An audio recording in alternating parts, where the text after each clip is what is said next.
Right. What do you want to do for this intro then? Right, so I had an idea where it's a shot of a field and there's a bunch of horsemen in there and they're chasing down a samurai who's running away from them, and there's a series of explosions from left to right. And then as he's running through the field, you see like a spaceship appear above him and it pulls him up. And on the spaceship it says the words "Movies with Mercer" in big word. Why are you looking at me like that? Well, we don't really have the budget for samurais, explosions, alien spaceships and that kind of thing.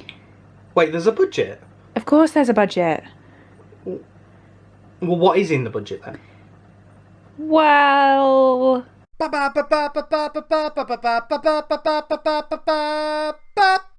Hello, and welcome to Movies with Mercer. For those of you who do not know me yet, my name is David. I'm a bit of a film nerd and I have a very opinionated viewpoint on a lot of the films that I watch. This channel is here to share those opinions with you. Hopefully, you'll come away from one of my videos and you'll think, maybe I should check that film out. If this is your first time visiting my channel and you enjoy the content that you see, please give it a like and maybe even subscribe so you can see more of this content in the future. So, you may be able to tell from the subtle decor and the fact that I'm wearing a jumper for the first time in about 6 months that we are well into autumn, and that only means one thing, that Halloween is just around the corner. Now, I'm not the biggest fan of Halloween as a holiday. Maybe it's because my family didn't really celebrate it when I was a kid, and I don't really know. But if there is one thing that I do love about this time of the year, it's the films that are associated with it. So I just wanted to share some of those opinions with you, give you a little list. Now, just to stress, this is not a top 10 horror films list. That is a list for another day. But don't be fooled. This list will include some horror movies on it, of course, but this list is specifically titled Top 10 Movies to Watch Around Halloween. Also, quick disclaimer, I know there are certain films that other people love around this time of year that won't make it onto this list. And there's also one franchise that is synonymous with this time of year, especially this holiday, that won't be on this list. No, look, go away! So if your favourite Halloween movie isn't on this list, it's probably because of one of two reasons. Number one being that it's probably a film I haven't watched yet, or number two is that I'm probably not the biggest fan of it. Sorry. That's okay though, because I'm not saying that your opinion's wrong, it's just different to mine. So, without further ado, here are my top 10 favourite films to watch around Halloween, in no particular order. Okay, so the first film on this list is one that I'm pretty sure most horror fans have seen, and it's The Conjuring, which was released in 2013. This film is a supernatural horror flick, directed by James Wan, who may or may not be reappearing on this list later, which follows the lives and alleged real-life exploits of Ed and Lorraine Warren, who were paranormal investigators in the late 1960s. Now, to sum up the plot really quickly for you, family move into creepy-looking house in Rhode Island and shit goes sideways in the most colossal fashion. Kind of simple as that, really. I mean, it's a horror movie setting that's as old as the genre itself, really. So how can this one be any better than the hundreds of films that came before it? And to be fair, this film wasn't really going to make this list until I rewatched it very recently. And on the second time watching it, it's absolutely brilliant. Patrick Wilson is great as Ed Warren, and the horror moments aren't just a series of jump scares that just pop up out of nowhere and take you out of the environment in any way. Even the camera work is great. It gives this feeling like you're stalking the characters, as if you are the entity that's kind of encroaching on this house. I mean, this film was given an R rating in America, and the filmmakers thought that they actually had more of a chance of getting like a PG-13 rating for a younger audience to be able to get it, so they get a bit more box office. They actually asked the ratings board for clarification as to why they'd be given such a high rating, and the MPAA simply turned around to them and said that the film was that scary that no cuts that they could possibly do would give this anything other than an R rating. I mean, there's little to no gore in this film, and there's absolutely no nudity whatsoever, and this was solely given an R rating because it was scary. I mean, that says all you need to know about this film. Number two is a classic, it's The Shining by Stanley Kubrick. It focuses on Jack Torrance, who is an aspiring writer who takes the position of an off-season caretaker at an isolated hotel called the Overlook Hotel. Now, we all know the scene. You know the one where Crazy Jack is chopping down the door to the bathroom and he pops his head through the crack and he shouts out a line from The Tonight Show with Johnny Carson that absolutely nobody nowadays will get that reference. But I wouldn't just put this film on this list for that one scene, even though it is brilliant. This film is brilliant at driving up the suspense, like the music, the camera work, the acting from Jack Nicholson, which was never truly appreciated until way after it was released. All of this comes together to create this masterpiece that was never truly accepted until way after its release. And it holds up perfectly today, even though it's 40 years after the actual initial release of the film. If you haven't seen this one, I'd strongly recommend it. And I would also recommend its sequel, Dr. Sleep. They are both absolutely brilliant films, the latter being a little bit of an underrated thriller. Also, going back to that Here's Johnny scene, just type in on YouTube, Jack Nicholson prepares for axe scene, and watch a man truly devolve into madness for the sake of a role in a film, in the most terrifying way. Go on, go watch it. I'll be here when you get back. You back now? Good. Number 3 is Little Shop of Horrors, which was released in 1986 and directed by Frank Oz. It's a film adaptation of the stage show that's an adaptation in itself of the 1960s original film. You confused? Yeah, so am I. And this one is about a geeky florist, played by Rick Moranis, who buys a pot plant, which is an alien, that thirsts for the taste of blood. It's completely ridiculous. Oh, and it's a musical. Steve Martin plays a sadistic dentist. No comments to be made there. Ellen Green is hilarious as the love interest. There's cameos from Bill Murray, Jim Belushi, Christopher Guest, John Candy. Oh, and to top it all off, you've got the pot plant being played by the lead singer of the Four Tops, Levi Stubbs.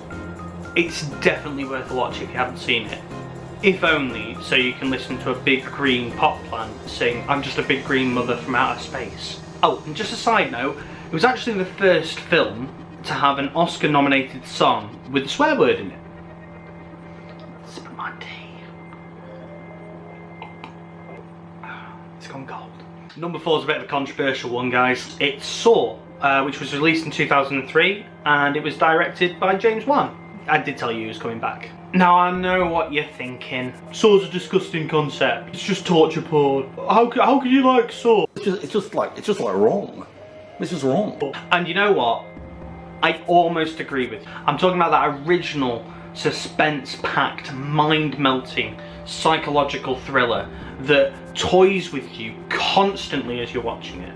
And it's possibly the simplest plot on this list. 2 men wake up in a room, chained to the wall, there's a dead body in between them. What happens next? It's just a character-led story, and the true horror behind the film is watching these 2 men devolve into madness. I mean, there's a gun on the floor, what's going to happen with the gun? There's a tape that's playing messages to both of them, and also, yeah, there's a saw that can't cut through the chain. I'll let you put 2 and 2 together. Like I said, the rest of the franchise never lives up to this first film at all. The only reason that I still watch these films now is purely to watch how ridiculous the plot gets and to find out who was also working with Jigsaw the whole time. It's just stupid at this point. The first film's great, the rest of them are mediocre at best, and I'm purely watching the rest of the franchise for the convoluted plot line that's about as ridiculous as a screen door on a submarine. Anyway, on to number 5, and number 5 is The Exorcist, directed by William Friedkin in 1973. Now, how could I do a Halloween list without including the film that is played at cinemas every single year at Halloween, no matter what?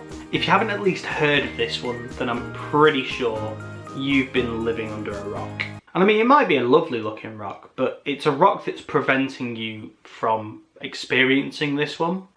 Might want to change rocks. The story is about the demonic possession of a 12-year-old girl and her mother's attempt to rescue her through an exorcism conducted by 2 priests. I mean, how many films do you know that have been banned from a home release for 20 years in the UK?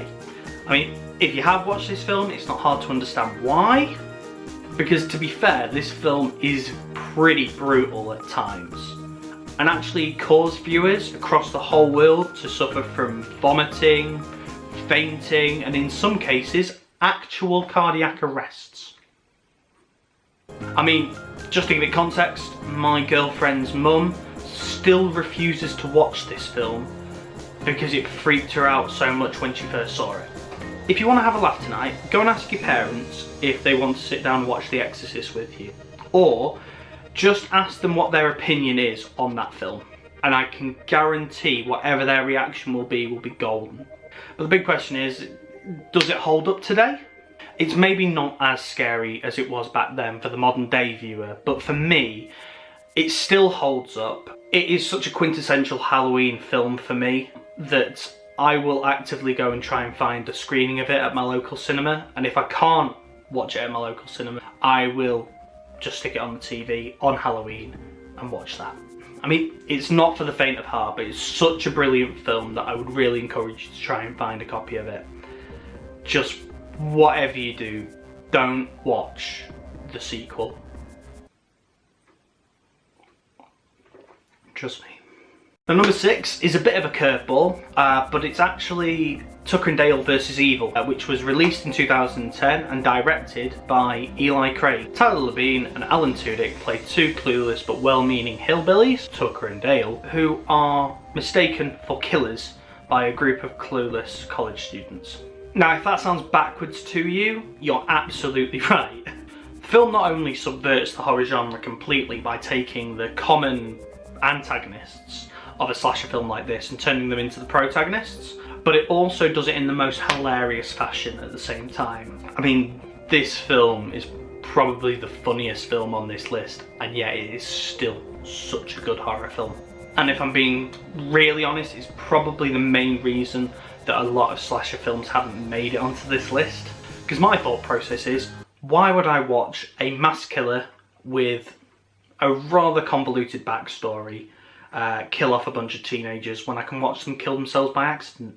I mean, if you want to laugh this Halloween, it's definitely the film for you. Number 7, staying on the topic of comedy, is Rocky Horror Picture Show, which was directed by Jim Sharman and was released in 1975. The story centres on a young engaged couple whose car breaks down in the rain next to a very creepy looking castle, and they go in seeking to use a telephone. What they actually find in the house is Tim Curry, who is playing an alien transvestite named Dr. Frankenfurter, who is also a mad scientist, as you are, who is trying to build a muscle man. Like a real muscle man. To which he promptly seduces the new couple, which is probably the most normal thing about this film, if I'm being honest. I mean, the soundtrack for this film is absolutely brilliant. It's probably most famous for the Time Warp, which we've all heard.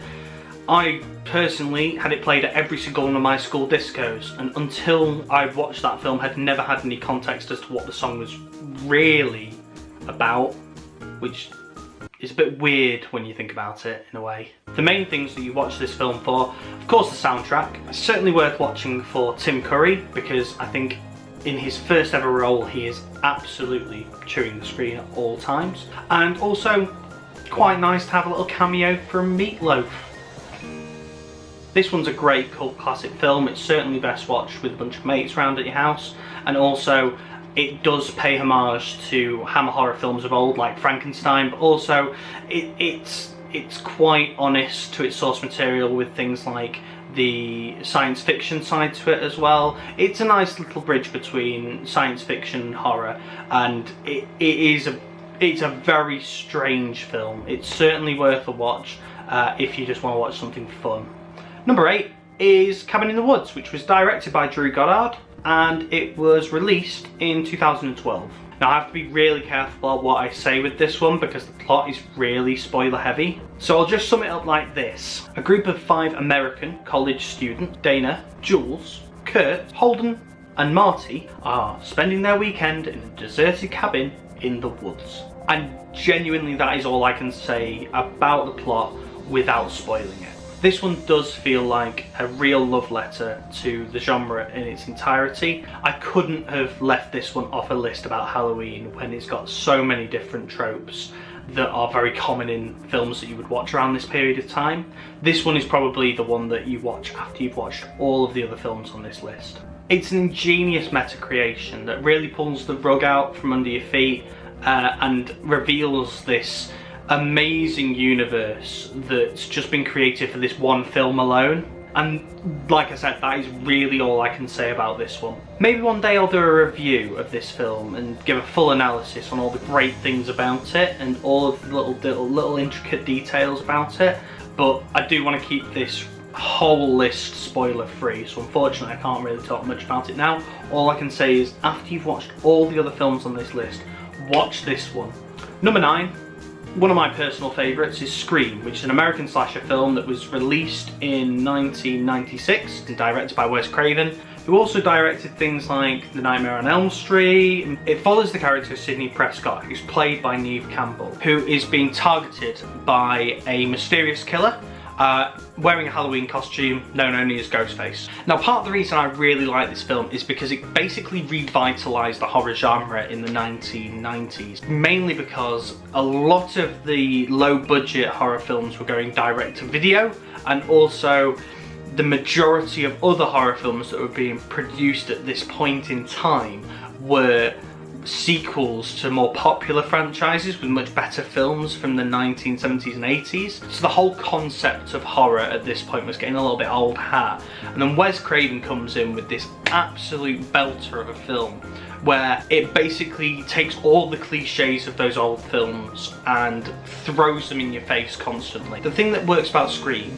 that makes me really like it is that yes, it has the elements of a typical slasher film where you're never quite sure who's round the corner and you've got that sense of tension, but also that tension's broken perfectly by characters like Matthew Lillard, who bring in a sense of dark comedy to it and some black humour, and it really helps diffuse the tension at times. The sequel's pretty good too. It's not quite as good as the first one, hence the reason it's not on this list, but it is a worthwhile sequel. In fact, in the sequel, they actually highlight that the film itself will not be as good as the first one, which is kind of nice because you do have that meta humour in the first one as well as the second one. There is a character in it, not to spoil very much, but there's a character who is obsessed with horror films, who talks about the tropes of a horror film, and it really does help you get immersed in the storyline because there are people like myself, or like possibly yourself, who enjoy films just as much. Definitely give this one a watch, and as soon as you've watched this one, I would probably recommend watching Scary Movie, because Scary Movie takes this film, and even though this film is not a serious film, it turns it into something truly ridiculous, and it's still pretty good. And last but certainly not least is Get Out at number 10, which was directed by Jordan Peele and released in 2017. And all I can say is, my God, this film. It is brilliant, absolutely fantastic. Probably my favourite film on this list of all of them. The plot starts off pretty simple.